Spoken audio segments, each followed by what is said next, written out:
freedom is an issue that I personally have been studying, reading the great philosophers and historians and so on for 35 years, right, since my mid-20s. And you have to balance this out, right? On one hand, you have individual freedom, individual liberty, meaning that people have the ability to act in the ways that they want to act, do the things they want to do. Like, do we want to wear a mask? Do we not want to wear a mask? Do we have to show our COVID-free, ID code or whatever to some authority somewhere when we walk into buildings and that sort of thing? Or do we not have to? Can we own a gun, not own a gun? Can we take a vaccine on our own? Any number of things, right? Can I just get in my car and travel 5 states over, right? So individual liberties, right? But on the other side of individual liberties is the need to control individual liberties.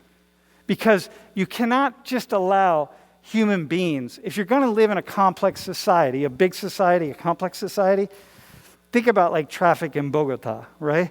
If you're going to live in a complex society, you have to have rules and control. Otherwise, it's just chaos, and you don't want chaos, right? Like you don't want people just driving down the road deciding if they're going to be on the left or the right. Like you don't want that. Nor do you want to not have speed limits, because there's nothing worse than driving along in your car and having someone fly by you at 3 times the speed. It's dangerous. It's dangerous. And do you want other controls? You want government controls, right? Because any company might decide that, you know what, we're going to make this baby food, but, we're going to put these poisonous, these ingredients in that may or may not be poisonous. I'm not really sure, but we're not really controlling for that. And then they end up poisoning a bunch of babies. And it's just like, oh, well, we did that. But we have this thing called a government that says, you know what? And you might say, well, then that company would be out of business. It's like, no, the babies are already poisoned. So what do you mean? It doesn't matter. So then we have the controls on individual liberties. So these people making baby food have to follow certain criteria by which they do that, or water, or whatever the case is, right? So we're always in this balance. So you need a certain amount of control by the government, but you want as little as possible, because you also want individuals to have as much freedom as they can have, right? So we're balancing this all the time. But freedom has a cost. Letting people do what they want to do has a price. And government power has a price. So letting your government, letting a group of people be in control of the power of a government, which is the power to get those individuals to do whatever you say they should do, and then having this government power, these entities be so powerful that they can just do whatever the hell they want to do, that has a price. It's good because it means you can have a really well-ordered society, and it's bad because that well-ordered society means that people are going to take advantage, and and the individuals over there won't be allowed to do what they want to do, right? So you see this, right? So the freedom is good, and it's bad. Because, I want to do what I want to do. But if everyone does that, it can be a problem. So you see, we're balancing all the time. This is the moderation. By the way, this is that thing in the middle, whereby, you want a little bit of this and a little bit of that, and you want to try to stay in the middle. And the middle is kind of where the wisdom is. You have to hold the two things together always. Strong government down here, the government making rules, telling us what to do. You're going to tell me what I can do with my life. You're going to tell me what I can do with my personal time, my personal liberty, what I can do on my own 20 acres of land where I go and I shoot my gun. You're going to tell me what I can do. Over here, but when the government... Most people in the U.S. don't have 20 acres of land. Yeah, no, I got you. So it could just be, what am I going to do with my time or my gun, my whatever. And then down here, it's like, okay, yeah, do that. Or down here, it's like, yeah, but it's kind of, let's flirt with anarchy for a second. Dude, I have... Just flirting. Now I got you. I've seen the consequences of anarchy, and it's really ugly. So I'm like, no. We're watching it right now we see it in Afghanistan, we're seeing it in Haiti, we're seeing it in a couple different countries in Africa right now. It's like, no, we don't want to deal with that. Like, let's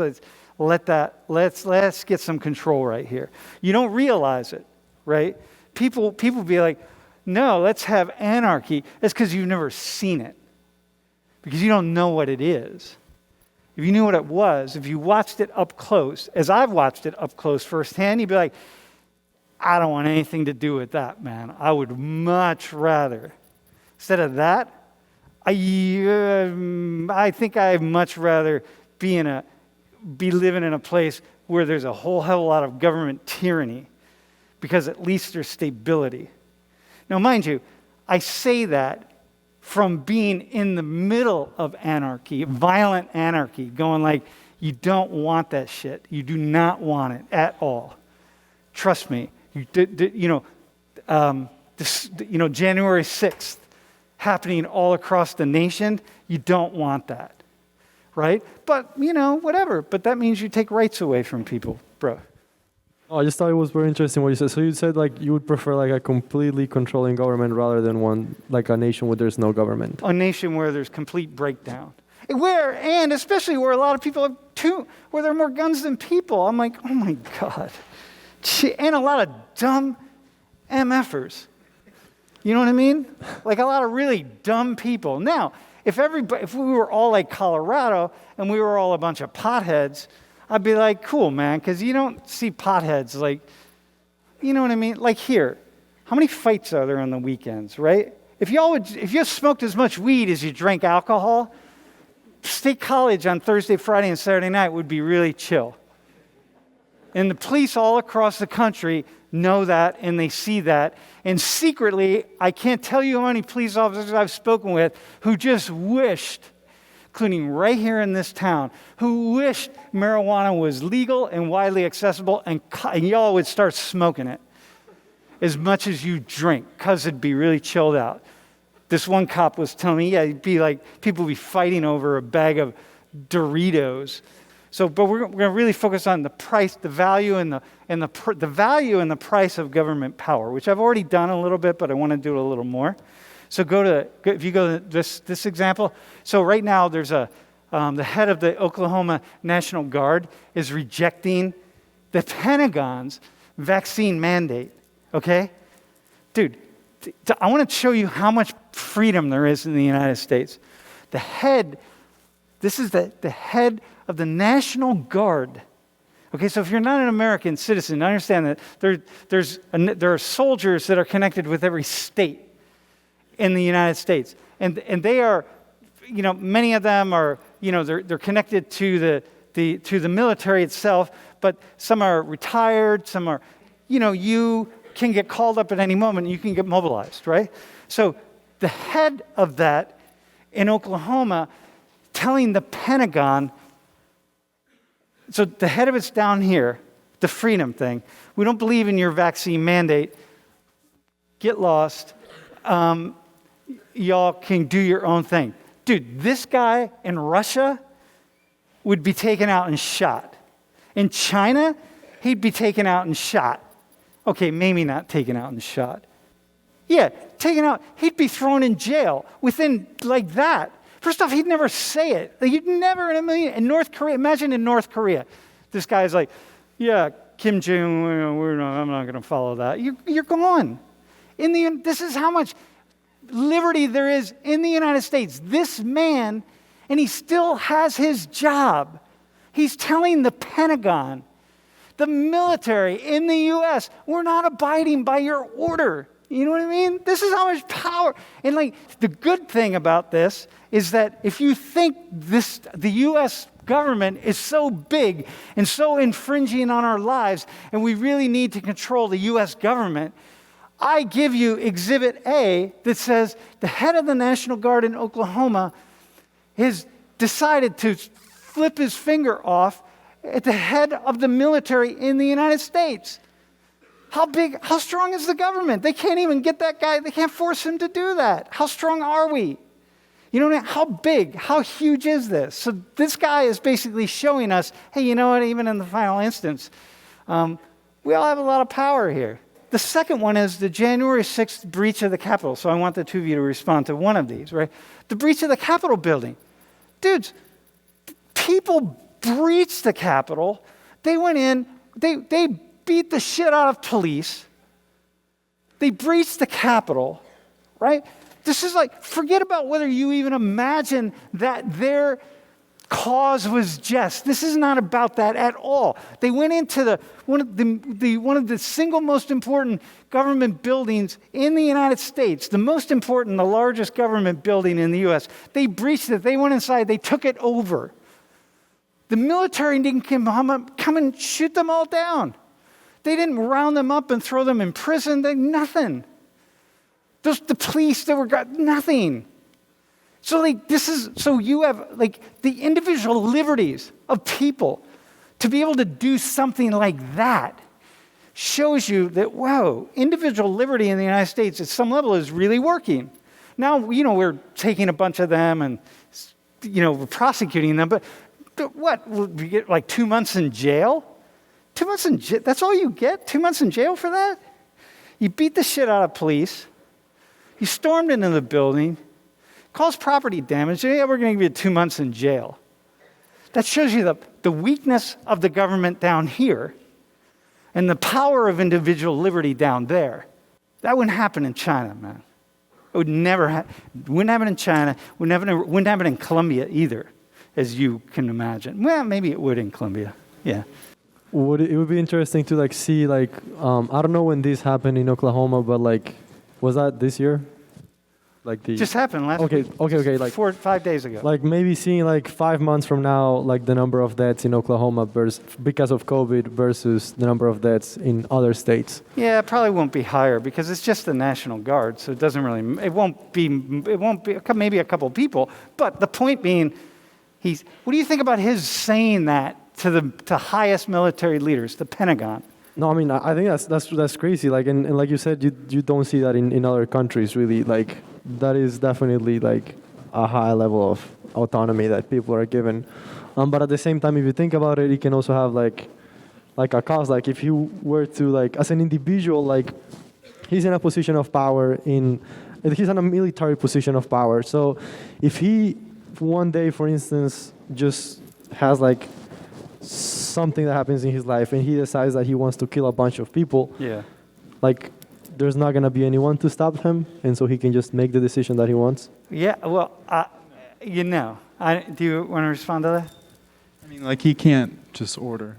Yeah, he can't order dead. that. Well, that's the question. Can he order that? Can he just order his troops to go out and do X, Y, or Z? It's I don't know. Legally, no. Well, legally, can he do this? I don't know. Well, no, I don't know. I don't know about the mandate. It's called a mandate, but it depends how it's pursued. Personally, if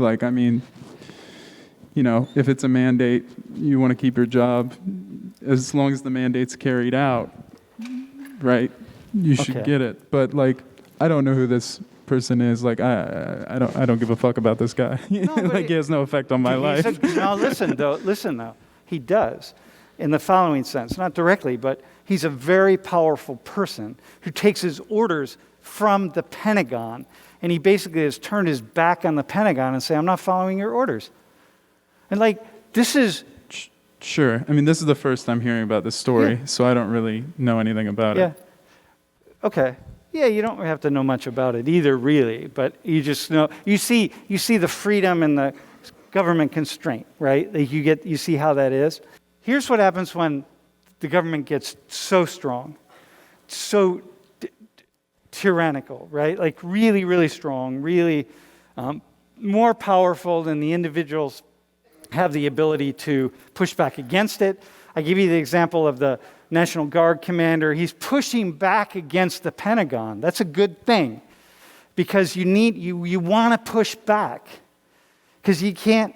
You don't want this group down here just to make these crazy mandates and decide anything they want to do at any moment and they can just do it. You want to have some kind of pushback, whether it's legal or something. You want sometimes that pushback, if you go too far, you're going to run into problems, right? Like in the case of Korea and in the case of COVID, a lot of deaths probably. But here, so for Chinese students, so Tiananmen Square, So, this happens, 32 years ago. So it's when the emergence of a democratic movement in China started to rise up against the state to say, we want more rights and we want more opportunities and we want to push the free market more than it is. And the Chinese government being really, really centralized and a lot of control and militaristic and so on.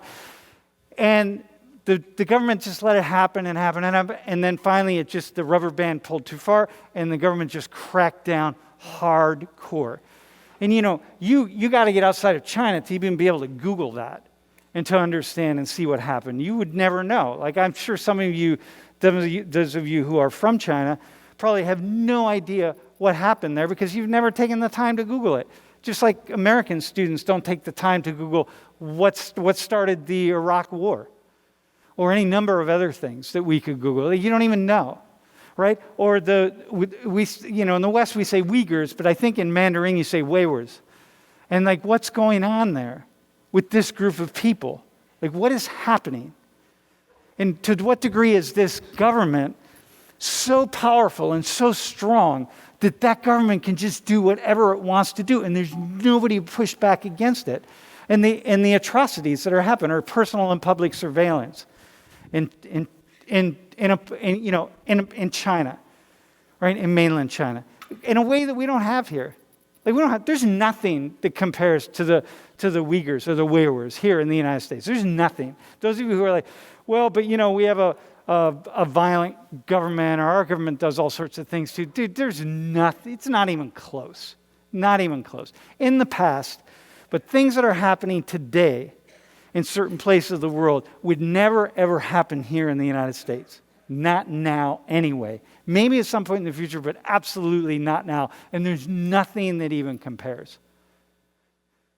And so it's like, yeah, all right, that's the cost. That's the price. Mind you, right?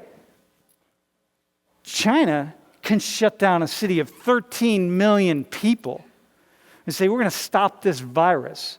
And we're going to shut it down, and you all stay in your houses for 8 weeks or 9 weeks, and we're going to shut this thing down. And you will stay in your houses.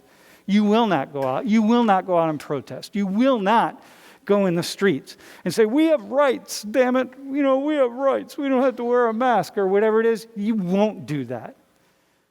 And then in a city of 13 million people, we're going to have 8 deaths from COVID or some just incredibly insane number. It's like, how did that happen? How do you do that? Well, you give up. You give up. So yeah, you got to do these other things, but you get something in return. Is the return worth it? Okay?